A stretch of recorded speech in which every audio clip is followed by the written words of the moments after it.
Šiandien mes esam didžiojoje lauko dienoje, kurioje mes pamatysime visą Dotnuvos Baltic pristatomą techniką ir ypač naujienas.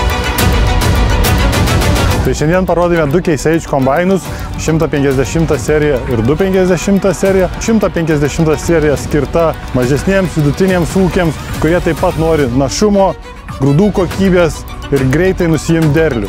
Abudu kombainai buvo sukomplektuoti su Magdon pjaunamosiom tam, kad padidinti našumą pačių kombainų bei susirinkti visą derlių statų tiek sugulusi dar greičiau ir našiau. Pamatysite perkrovimo priekabą Omega.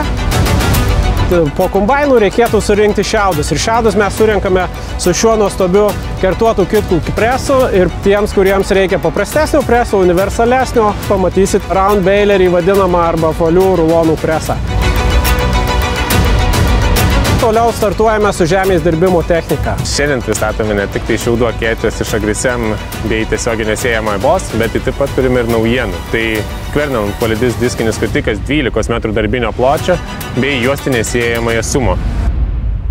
Kalbant apie sumą sėjamąsias, tai turime nedidelį pakankamą arklio galių poreikį tokiai sėjamai. Kaip pavyzdys, šiandien dirbame su 6 metrų sėjamąja ir 400 arklio galių traktoriu bei sėjimo elementų, kuris sudaro priekinis pjovimo diskas, noragas, išsėjimo norgėlis su galimybė jį keisti tiek standartinio, tiek kitokio tipo užžėrimo diskais ir guminiais prispaudimo ratais.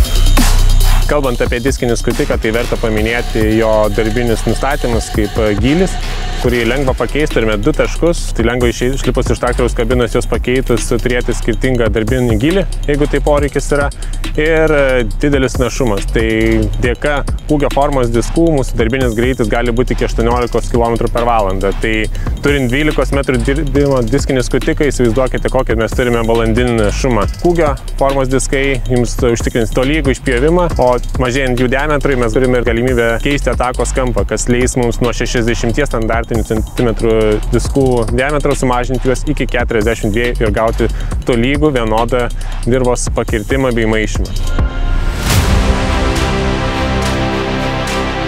Ir žinoma, šiandienos renginio vinis yra Agrifax savaeigių purkštuvų, geriausių purkštuvų pasaulyje, lenktynės su DJI dronu.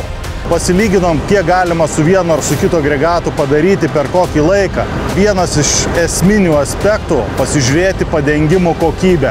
Dėjom lakmusų popierėlius, ūkininkai šioj laukų dienoj galėjo aiškiai matyti, ką daro vienas ir kitas purkštuvas. Lygiai 4 hektarų plotą mes įveikėm per 4,5 minutės. Su dronu tą patį plotą minėtą mes įveikėm per 9,5 minutės. Šiandien pristatėme naujausią DJI Agras T50 droną. Drąsiai galėjom važiuoti lenktyniauti su rimtu savaeigiu purkštuvu. Dronas yra vienoms užduotim, purkštuvas yra kitoms užduotim. Galėjome atvažiuoti ramia sąžinė ir parodyti ir papasakoti visiems apie dronus ir kaip jie veikia. Agrifax purkštuvui naudojam HTA purškimų sistemą, kur galim pasirinkti lašelių dydį iš kabinos. Turėjom gan vėjuotą šiandien dieną, apie 7-8 metrai per sekundę vėjas. Padengimas ant lakmusų popierėlių gavosi tikrai puikus.